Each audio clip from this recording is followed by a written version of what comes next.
Dernière force, l'équilibre. Alors l'équilibre, c'est quoi? C'est l'équilibre entre se soucier de soi et se soucier des autres.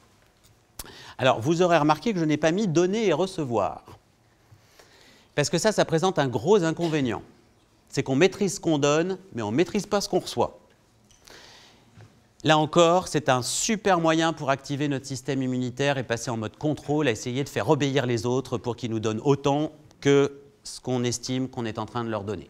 Le problème avec ça, c'est que ça ne marche pas très bien. Vous avez compris maintenant que la stratégie de contrôle n'est pas très efficace et se paye assez cher.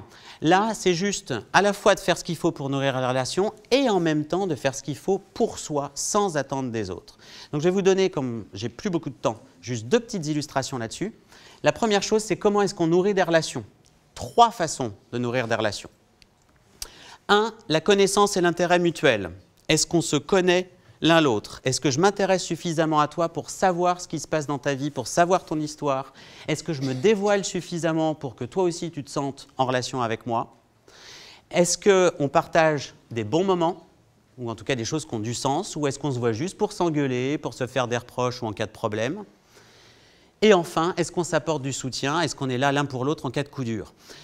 C'est ce qu'on dit de nos meilleurs amis. On se connaît par cœur, on passe des bons moments ensemble et on est là l'un pour l'autre en cas de coup dur. Là où ça peut se compliquer très très vite, c'est dans les couples qui sont ensemble depuis longtemps. Notamment sur le premier thème, où on pense tellement qu'on se connaît par cœur qu'on arrête de s'intéresser.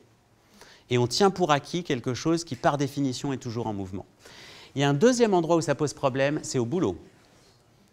Où il y a des choses qui sont hors champ en termes de connaissances, il y a des choses où on ne veut pas aller, à juste titre, on n'a pas le temps la plupart du temps. Et comme on est là pour résoudre des problèmes, très souvent on va se parler uniquement quand il y a quelque chose à résoudre, bref, quand il y a quelque chose qui tourne pas rond. Donc autrement dit, gardez en tête cette carte-là pour vous dire où est-ce que ça pêche, où est-ce que je suis un peu trop faible et qui fait qu'on n'a pas la relation aussi proche qu'on pourrait. Est-ce que c'est un manque de soutien? Est-ce que c'est un manque de connaissances? Est-ce que c'est un manque d'expérience positive? Et enfin, une fois qu'on a nourri, il s'agit de ne pas s'oublier en route. En fait, on peut tout dire aux gens, mais on ne peut pas le dire n'importe comment. Et même si on dit ça comme il faut, ça ne veut pas dire qu'ils vont pas mal le prendre. Ça veut juste dire qu'on aura fait notre part du job. Ce qu'il faut, c'est respecter 4 principes simples et après, c'est à vous de trouver vos mots, en fonction du contexte, en fonction de la qualité de la relation. Est-ce qu'on est au boulot, est-ce qu'on est dans la vie privée? Mais à chaque fois que vous respectez ces 4 principes-là, vous mettez les amortisseurs relationnels suffisants. 1, être sincère, c'est une évidence, ne pas mentir. 2, être direct. Ça veut dire quoi? Ça veut dire ne pas bouder en espérant que l'autre lise dans nos pensées et comprenne ce qui nous déplaît, et si possible, rectifie le tir sans qu'on ait rien à dire. Ça veut dire ne pas y aller par 4 chemins, jouer aux devinettes, mais alors tu ne crois pas qu'il y a un problème. Donc c'est dire les choses sans détour. 3, être transparent sur soi. Alors ça, c'est plutôt banal, ces 2 premiers. Les 2 suivants, c'est ceux-là qu'on oublie la plupart du temps. 1, être transparent sur soi, sur le plan émotionnel. Quand on a quelque chose de compliqué à dire, quand il s'agit de dire non, etc., c'est de se dévoiler un peu de soi, de dire par exemple, ça m'embête, je suis gêné, je ne suis pas à l'aise de te parler de ça, mais donner accès au fait que pour nous non plus, ce n'est pas évident. Ça a un autre bénéfice, c'est que ça désamorce le comportement de protection de notre système immunitaire. Si vous dites « je suis gêné », le besoin de protection et de contrôle commence à baisser. Et enfin, bienveillant, ça veut dire quoi? Ça veut dire que vous prenez en compte les conséquences que ça peut avoir sur l'autre. J'ai peur que ça ne te plaise pas, peut-être que ça ne va pas te faire plaisir ce que je vais te dire, j'ai peur que tu le prennes mal et ainsi de suite. Autrement dit, on prend les devants et on prend en compte l'autre dans la relation. En conclusion, le fil rouge de tout ce que je vous ai dit, pour faire la différence, il y a 1 seconde. Être capable d'agir en fonction du contexte et de ses valeurs et pas de réagir à chaud, c'est prendre 1 seconde pour voir le moment de choix.